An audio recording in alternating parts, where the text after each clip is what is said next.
Hello to all my dear students. Students, in the previous class, we were doing the lesson The Sound of Music, and we have completed the part 1. Evelyn Glennie listens to sound without hearing it. So today we will continue with part 2, The Shehnai of Bismillah Khan. So before you read, have a look at the text. Do you know these people that is given in your text? What instrument do they play? So there are the people along with the instrument. So do you know? Please check it and see the name. Think of the Shehnai, and the first thing you will probably imagine is a wedding or a similar occasion or function. The next would probably be Ustad Bismillah Khan, the Shehnai maestro, playing this instrument. So here, when we think of Shehnai, what thing first came in your mind? Of course, wedding. Yes or no? Wedding function. The next will be Ustad Bismillah Khan, who is the master of this instrument. So let's start with the lesson. Emperor Aurangzeb banned the playing of a musical instrument called pungi in the royal residence, for it had a shrill, unpleasant sound. So here, pungi means a musical instrument that the predecessor of the Shehnai. Okay. Then here, Aurangzeb, who was the ruler before the British came. So he was one of the very famous ruler. So he banned the playing of pungi in the royal residence because this pungi had a shrill, unpleasant sound. Shrill means sharp. Okay. Unpleasant, that means something that you dislike, that you don't like. Pungi became the generic name for the reeded noise makers.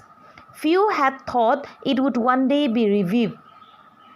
Here, pungi become the generic name. Generic name means a name given to a class or group as a whole. So here, this become a generic. That means reeded wind instrument which have reed like the flute, the clarinet, etc. So here the people thought that one day again they will bring back the pungi. Okay, this revive means brought back.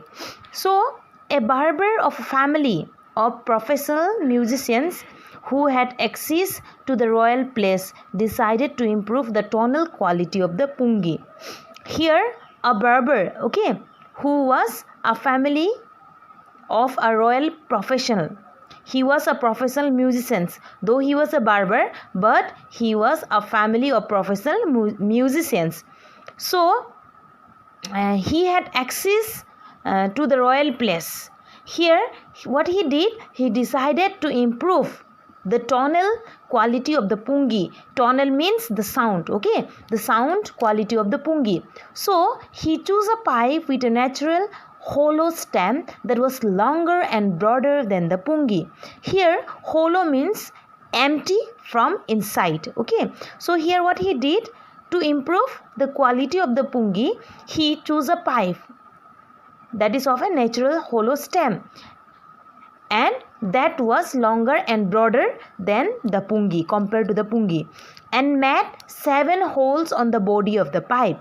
So he took a natural pipe, hollow stem pipe, then what he did, he made 7 holes on the body of the pipe. So when he played on it, closing and opening some of these holes, soft and melodious sounds were produced. So what he did, after making 7 holes on the body of the pipe, he played. How he played? He closed and opened some of these holes with the fingers. Okay, he closed and opened some of these holes, and what happened at the time? Soft and melodious sound were produced. He played the instrument before royalty and everyone was impressed. So he played the instrument. Okay, he played the instrument before the royal crowd, and at the time everybody were impressed. Everybody liked the quality of the sound. The instrument so different from the pungi had to given a new name. So here the instrument is pungi only, but the barber had modified it. So here what they did, so this instrument was different from the pungi, so they had to give a new name. As the story goes, since it was first played in the sas chamber and was played by a nai, that means barber, the instrument was named the Shehnai. So here this is the way the story goes. So it was first played in the sas chamber, and it was played by whom? By a nai, that is a barber, and the instrument got its name Shehnai. So the sound of the Shehnai began to be considered auspicious. Auspicious means promising to bring good fortune. So see here the difference. Before the pungi was not liked by anyone, and it was banned by the Mughal Emperor Aurangzeb, and now when the nai barber had modified it, everybody liked the sound of the pungi, and they had also given a new name of the modified pungi Shehnai. And the sound of the Shehnai they considered to be auspicious, that means bringing good fortune. And for this reason it is still played in temples and is an indispensable component of any North Indian wedding. Here indispensable means without which a piece of work cannot be done. So it become the most important part, without which the North Indian wedding would not be held without Shehnai.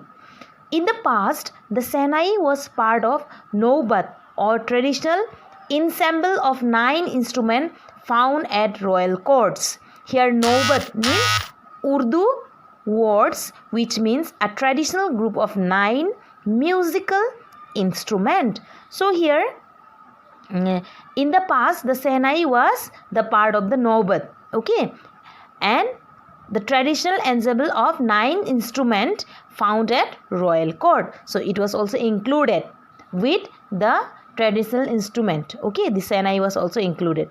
The credit for bringing this instrument onto the classical stage goes to Ustad Bismillah Khan. So the credit of bringing this Shehnai instrument into the classical stage, it goes to whom? Ustad Bismillah Khan. Okay, so I hope you are clear up to here. So we will continue in the next class. Please read the lesson and go through whatever I have explained. Thank you.